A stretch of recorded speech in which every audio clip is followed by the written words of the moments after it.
Oh. Selamat malam pemirsa, bersama saya Zulul Anwar. Kali ini kita berada di Fakultas MIPA di Universitas Jember. Malam ini kita akan membahas tentang matematika, ilmu yang pelajari tentang kehidupan manusia di alam ini, atau ya seperti itulah tanggapan dari beberapa siswa dan beberapa orang di Indonesia terutamanya, mengatakan bahwa matematika adalah ilmu yang paling sulit dipelajari dan paling membosankan karena hanya menghitung 0 sampai 9. Namun dalam kenyataannya, matematika memiliki manfaat yang sangat penting, yakni bisa diterapkan dalam kehidupan sehari-hari dan beberapa cabang ilmu lainnya. Salah satunya adalah cabang ilmu kriptografi, yakni tentang persandian dan sebagainya. Untuk lebih jelasnya, kita akan mencari salah satu mahasiswa Fakultas MIPA untuk menjelaskan apa itu kriptografi dan bagaimana cara penggunaannya. Mari ikut saya.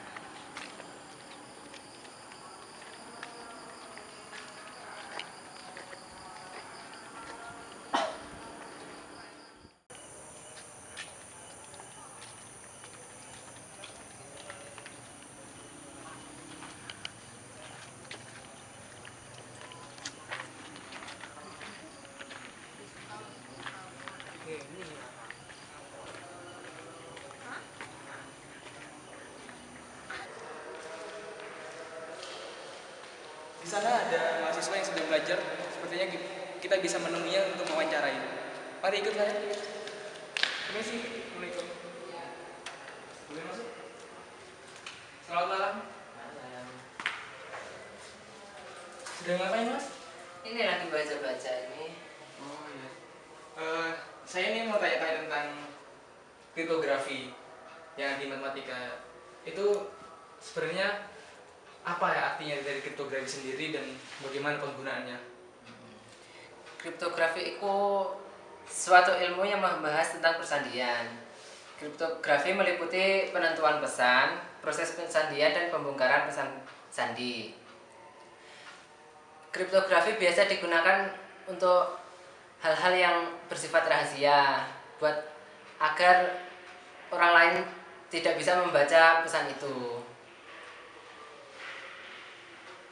Lalu bagaimana kita bisa tahu bahwa pesan yang kita kirim menggunakan kriptografi itu sangat aman? Apakah kan semisal ada cara untuk membobolnya?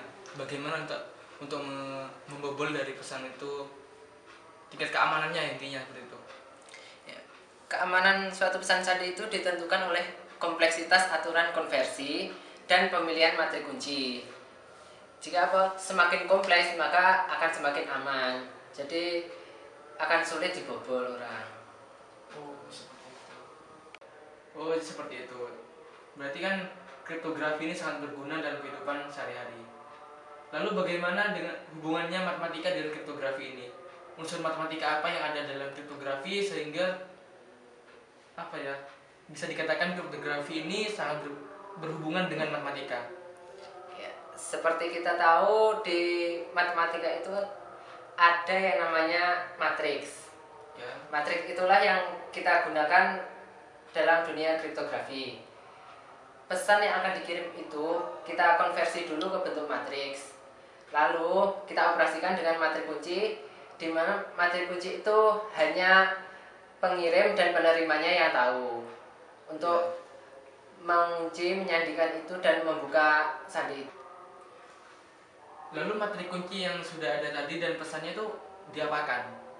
Dioperasikan seperti apa sehingga bisa terbentuk sandi? Untuk pengoperasiannya itu ada berbagai macam cara. Salah satunya dengan perkalian matriks. Matriks pesan itu dikalikan dengan materi kunci yang menghasilkan matrik tertentu. Nah, matrik itu nanti dirubah ke dalam satu baris, itu yang akan dikirim ke penerima. Lalu bagaimana cara penerima mengetahui pesan yang sebenarnya, pesan yang dikirim oleh pengirimnya? Untuk membaca matrik pesan itu, nah matriks tadi kan ada dalam satu baris. Nah, nanti dengan aturan tertentu yang sudah ditentukan oleh pengirim dan penerima, nanti dirubah ke bentuk matriks yang sebelum dikirim. Nah, nanti dikalikan inverse matriks kuncinya itu. Nanti akan mendapatkan matriks semula. Setelah mendapatkan matriks semula itu nanti dikonversi lagi ke bentuk huruf. Nah, dengan itu nanti pesan itu bisa dibaca. Oke, pemirsa, begitulah pemaparan dari salah satu mahasiswa Fakultas Matematika dan Ilmu Pengetahuan Alam Universitas Jember yang menjelaskan tentang kriptografi dan matematika. Dari pemaparan tersebut kita bisa mengaplikasikan dalam kehidupan sehari-hari seperti dalam video yang berikut ini.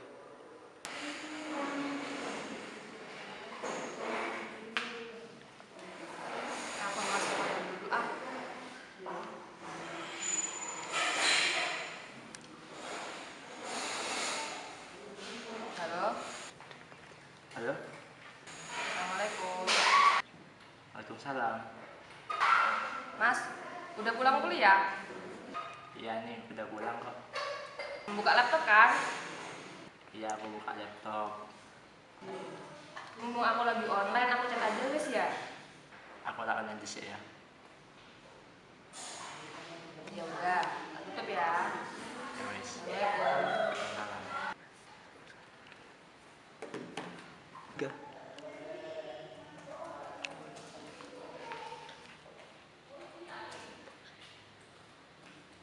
Kamu ngapain? Asik banget. Lagi ngerjain tugas nih. Ngerjain tugas berarti udah. Iya, sekalian chattingan sama pacar. Itu apa? Aku angka-angka. Ini kayak apa namanya? Sandi-sandi gitu. Yang tahu cuma aku sama dia. Kok gitu? Gimana bacanya? Jadi gini caranya. Kamu tahu kriptografi kan? Ya. Itu apa? Ilmu yang membahas tentang persandian. Nah, di kriptografi itu meliputi pertama itu penentuan pesan, terus pembuatan proses persandian, sama pembongkaran pesan sandi. Nah, yang tadi aku kirim itu aplikasinya di dalam matematika, terutama di bidang di subbab matriks. Terus di sini kamu kan pengen tahu bagaimana caranya, kok bisa kayak gini gitu kan? Nah, untuk langkah yang pertama sebenarnya yang tahu sandi ini tuh cuma aku sama penerimanya aja. Untuk orang lain nggak bisa tahu kayak kamu, makanya kan kamu nggak tahu ini apa bacanya apa gitu kan. Iya. Nah, kamu kan belum tahu ini maksudnya apa. Itu kalau mau bikin kayak gini itu ada caranya sendiri. Dengan cara apa, persandian itu diawali dengan cara pertama itu membuat aturan konversi, yang kedua itu membuat matriks kunci, dan yang ketiga itu baru mengalihkan kedua matriks tersebut. Terus kalau kepingin kualifikasi keamanan itu didasarkan lebih kompleksnya aturan konversi itu dan kuncinya itu. Tapi yang tahu aturan konversi sama kunci A-nya itu cuma aku sama dia aja. Oh, jadi bisa diganti gitu ya konversi sama aturan kuncinya. Terserah kita kan? Iya, pokoknya yang penting aku tahu sama dia, sama pengirimnya gitu. Nah, langkah-langkah mengirim pesan kayak tadi itu ada caranya sendiri. Tadi aku nulis, langkah pertama kan ditulis dengan huruf biasa. Nah, aku pakai kayak gini, huruf besar semua.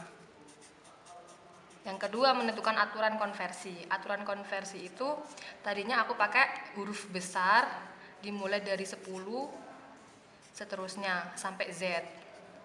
Kemudian kalau spasi aku pakai 62, dia sudah tahu di sana. Untuk Untuk di belakang ini aku pakai 89. Jadi nanti kan sudah tahu kayak gitu.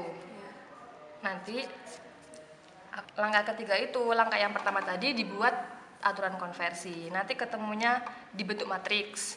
Ketemunya itu 20, 10, enggak usah ini. 23, 16, 14, 23, 62, 20, 10, 22, 30, sama 89. Nah, ini kan masih matriks dalam bentuk baris.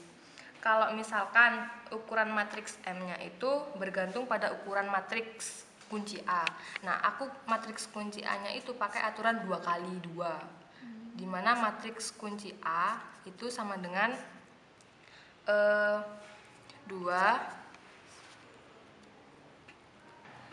Tadi aku pakai kunci A-nya itu 2, 3, 1, 2. Dimana itu A dan A inverse ini harus bilangan bulat. Kalau misalkan kepengen tahu bilangan bulat atau tidak dapat dilakukan dengan cara membuat determinan dari A sama dengan 1. Determinan dari A sama dengan 1. Kalau ini kan ini AD min BC kan 4 min 3 sama dengan 1. Berarti terbukti kan? Sudah tahu. Nah, untuk cara selanjutnya tadi kan aku bilang A dan A inverse harus bilangan bulat, di mana determinan A sama dengan 1. Nah, untuk A inverse-nya itu 2 min 3 min 1, 2. Nanti aku pakai cara ini yang pakai A itu buat cara mengirimnya, sedangkan A inverse ini buat membaca. Terus habis itu kan sudah tahu, dimisalkan yang tadi itu kan matriks P. Matriks P dibuat A kali M. Ini matriks M. Ini kan 2 kali 2, berarti kita buat ini 2 kali M. Ini ada berapa? 12, berarti kita pakai 2 kali 6. Matriks A-nya kan tadi 2, 3, 1, 2. Matriks M berarti 20, 10, 23, 16, 14, 23, 62, 20, 10, 22, 30, sama 89. Nanti sudah ketemu kayak gini dihitung pakai seperti biasa. Perkalian. Ya, pakai perkalian matriks, sudah tahu kan? Ini berarti kan 40 ditambah ini 186 kan. Terus habis itu ini 20 ditambah 60 kan. Habis itu 46 ditambah 30. Terus ayo bantu ngitung. Habis itu bingung. 3 berapa? 32 ya ditambah. Kan kamu udah buat. Sebentar, 66. Dan seterusnya wes ya. Nanti ketemu matriks P-nya itu 226, 144, 80, 50, 7643, 98, 60, 118, 74, 313, 201. Nah, nanti kan udah ketemu kayak gini. Nanti itu matriks ini dijadikan satu baris, jadi perpanjang. Nanti ini pindah ke sini. Yang dikirim itu yang itu.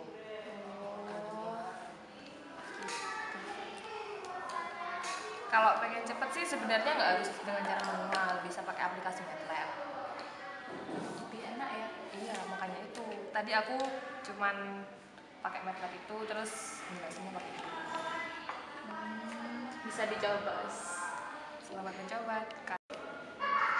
Udah selesai nyari bahan gabusnya. Oh, sudah pastinya. Santai aja lah. Kok malah Facebookan? Kenapa ngerjain? Aduh, ketahuan nih malah Facebook. Ya, kangen nih sama pacar. Loh, kamu tadi kok kangen kayak gitu? Kenapa? Itu bahasa apa? Ini bahasa kriptografi, kayak sandi-sandi itu yang sudah diajarkan Pak Pusbudiano kemarin itu. Kan aku nggak nemu. Astagfirullah. Gimana ya? Tak jelaskan apa? Jelasin. Nah, yang dapat saya kemarin itu pelajarannya kan, kita dapat pesan kan yang dari itu. Pesannya itu berbentuk matriks, yaitu 226, 80, 76, 98, 118, 313, 144, 50, 43, 60, 74, dan 201. Nah, ini masih dalam bentuk satu matriks. Setelah itu, setelah kita dapat ini, aku sama dia itu sudah janjian bahwa matriks kuncinya itu adalah A itu 2, 3, 1, 2. Ini yang tahu hanya aku dan dia. Harus itu aja matriks kuncinya. Gak Boleh yang apa-apa, lain? boleh yang lain. Tergantung kita mau pakai yang mana. Pokoknya kita harus menentukan determinan A itu sama dengan 1. Dari determinan A1 ini kita harus mengambil A inverse agar kita bisa mengetahui pesan apa yang telah dikirimkan oleh dia. A inverse-nya itu adalah 2, min 1, min 3, dan 2. Nah, setelah kita mendapatkan A inverse, kita bisa mengelola data tersebut agar kita bisa membacanya, yaitu dengan cara P itu sama A inverse dikalikan M. M itu dari matriks yang sudah dikirimkan oleh dia.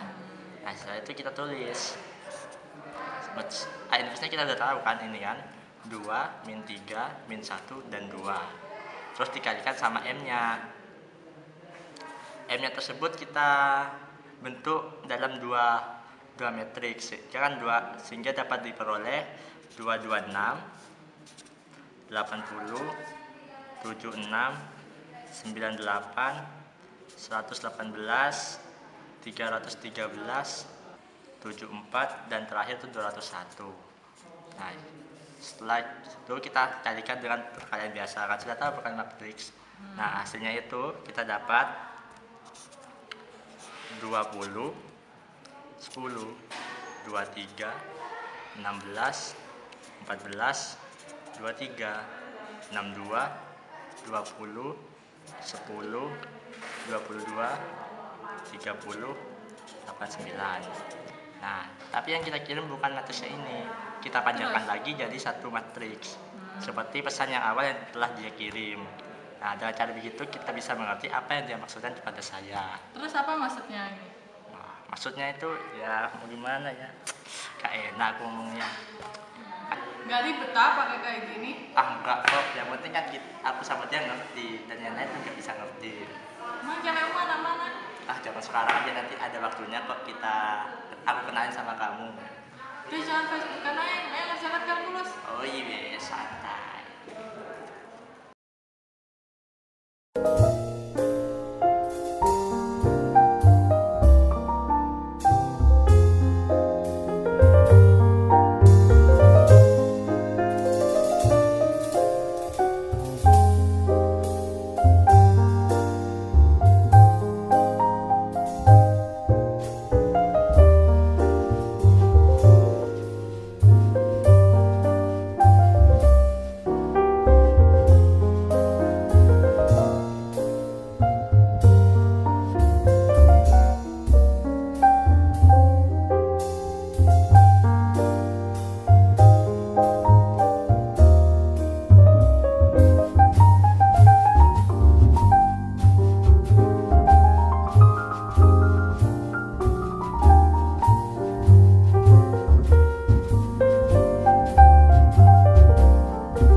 gula-gula.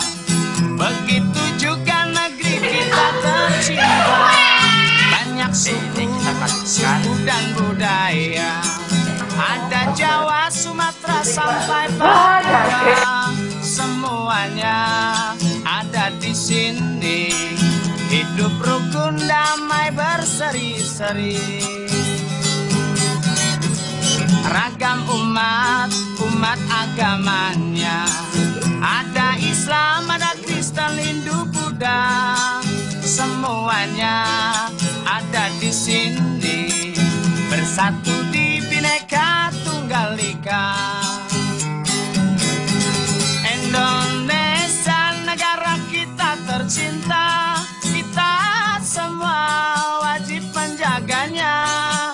Jangan sampai kita terpecah belah oleh pihak lainnya. Pancasila